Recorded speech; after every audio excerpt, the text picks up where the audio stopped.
Folks, hello and welcome to Tavern Chat. I'm your host, Eric Tenkar, your bartender in the OSR. Before we delve in, I want to thank all of our tavern members. Your support is immeasurable. Thank you so much. Um, DaggerHeart, it's been in the news. I've been at conventions the prior 2 weekends, so I'm still playing catch up. And Daggerheart's been getting a little flack. Now, Daggerheart, in a lot of ways, is what caused the initial OGL drama because they were making hundreds of thousands, if not millions of dollars, live streaming live play of D&D 5e. And one of the things the new OGL wanted was a little bit of that money. Now, the issues is that the it's not really an OGL, it's a community license for DaggerHeart, has a lot more restrictions than the original OGL or the Orc license or many of the other licenses out there, like the Shadow Dark license. So I asked Google and I asked Grok. And Google points out something that Grok does not. With the community license, one of the concerns is indemnification. And what does this come down to? The DCL, DaggerHeart Community License, may, as written, require users to cover Darrington Press's legal costs related in case of lawsuits related to user created content. Well, that means, where does that line get drawn, right? I don't know. It allows Darrington Press to change the license terms, potentially requiring users to accept the new terms or cease sharing their content. That was the whole deal with the OGL. First, it was in perpetuity. And then it was like, oh no, we're revoking it. Here's the new license. Agree to it or pull your shit from the market. Why would you want to do that to your community, your potential third party publishers? Why would you want to leave them in that kind of limbo that you yourself didn't want to be in? The reason why DaggerHeart exists to a large extent was to get out from under the OGL and get out from under 5e. So why would you include aspects of the revised OGL that you found distasteful? Why would you put that into your own? Oh, that's right, because you're a business. And as a business, you don't care any more about your community than you absolutely need to make a buck. Allegedly. Release of infringement claims. Some interpretations of the DCL suggest that users may waive their right to sue for infringement if Darrington Press uses their content without permission. Well, let's pop over to Brock. I think that's a good time for that. Time to transform or transfigurate. This is a good time to move on to the next page because Grok has a slightly different perspective on a lot of this, but different AIs find different things important. But based upon recent discussions on X and web sources, the Darrington Press community game license limits content creation to specific formats, physical or digital print. So supplements, manuals, books, stories, cards, live streams, They better let you live stream it, right? Isn't that where they made their bread and money? Videos, podcasts.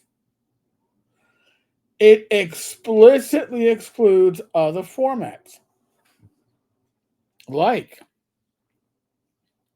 software. And there's talk that one of the best 5e games isn't even by or licensed from WotC, right? When it comes to computer games, video games, films, or, and this is probably the nail in the virtual coffin, virtual tabletop implementations, unless expressly permitted by Darrington Press. Why is that? Well, where do you think a lot of the WotC was betting on VTTs to be their income source? Excuse me. They were betting on it. They invested millions of dollars and they shat the bed with their 3D VTT. Darrington Press is like, yeah, no, but on VTTs, you got to license it. You got to get express permission from us, and they're going to take their cut. Don't think they're not. This is a business. This licensure is about being a business first. It's not about community. Community is all fun and games until it hits somebody's bottom line. And then it becomes, what's the bottom line? So they go on. Restriction has frustrated creators who rely on VTT platforms like Foundry, Roll20, sure, and others, as the license does not allow community-driven VTT modules without direct approval, limiting digital accessibility for remote playgroups. For example, Reddit users have noted this could prevent robust community support for tools like Foundry, which is critical for some groups. The bottom line. Unlike the OGL, which includes an irrevocability clause, which they still try to revoke, this license explicitly states that Darrington Press can change or revoke the license at any time. And creators are responsible for staying updated on changes. We can change this. We don't have to announce there are changes coming. And when there are changes, you must follow it or face the consequences. This lack of permanence has raised concerns about long-term reliance on the license for creators investing time and resources in DaggerHeart content. As I wouldn't come within a dagger's length of this bullshit. And that's what it is. It's bull. Community members fear that Darrington Press could alter terms to limit or prohibit previously allowed content, reminiscent of the 2023 Wizards of the Coast controversy. Yep, which spurred DaggerHeart's development. The same shit that caused this game to exist is what they want to embrace.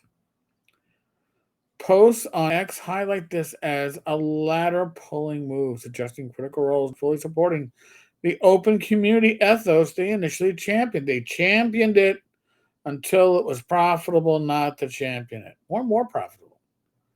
See, they relied upon open content to create their shit using the OGL for 5e, but the moment they had their own, it's oh no, it's my precious.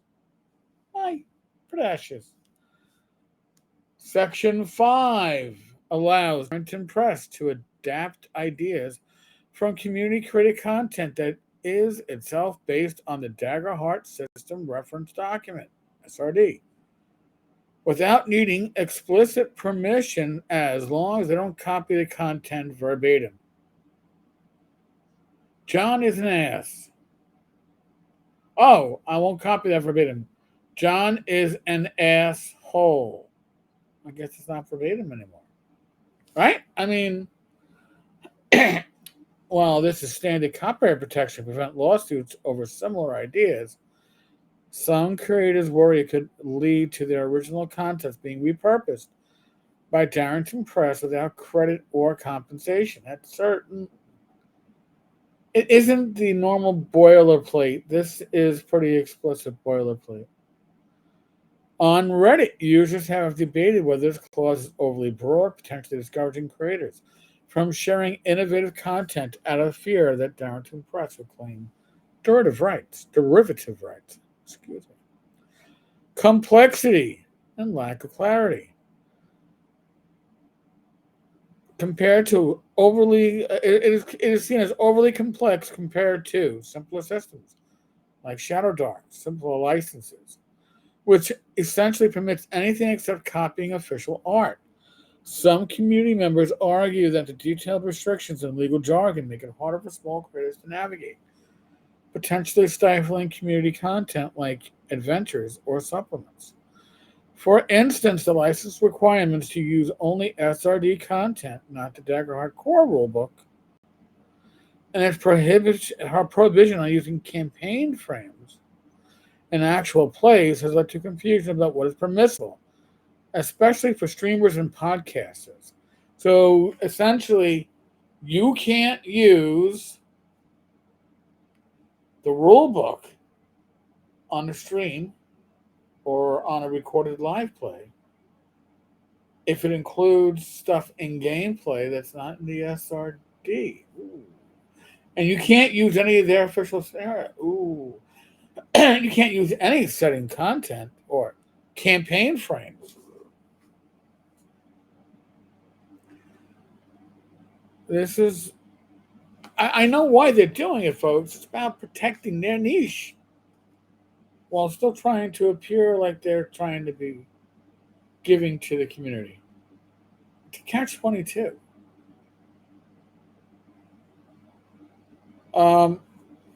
Comparison to Wizards of the Coast OGL fiasco. The timing of DaggerHeart's development following Wizards of the Coast attempt to restrict the D&D in early 2023 has led to accusations that Darrington Press is adopting a similarly controlling approach. Critics on X and Reddit argue that the license is as bad, if not worse, than Wizards' proposed OGL changes. But they're not asking for money. They're not asking for sales figures, as far as I know. If they wanted that under one of the revised OGLs, remember that? This sentiment is amplified by Critical Role's public criticism of the OGL changes, making their licensing changes or restrictions feel hypercritical to some fans who expected a more open, community-friendly license. If wishes were fishes, again, when it becomes a business decision, it is, and it was a business decision to support the OGL as it was because it benefited them using the property of WotC. But now that it's their property, it's being licensed out. No, we don't want it that free. And that can be an issue with the community, with fans. It's like trying to have your cake and eat it too. The exclusion of VTT software from permitted formats has been a significant point of contention, especially upon groups that rely on Foundry or Roll20 for online play. Now, Roll20 and Demiplane are official partners. Foundry is not. That could limit. Well, that is certainly what do they call it? A sticky wicket? Because if DaggerHeart became popular, you'll have groups either saying, "Well, then we got to switch over to Roll20," or you have groups going, "Yeah, we're going to keep playing 5e on Foundry, or Hyperborea, or Dragon Slayer, or OSE, or Basic Fantasy, or Call of Cthulhu, or Warhammer Fantasy Roleplay, or."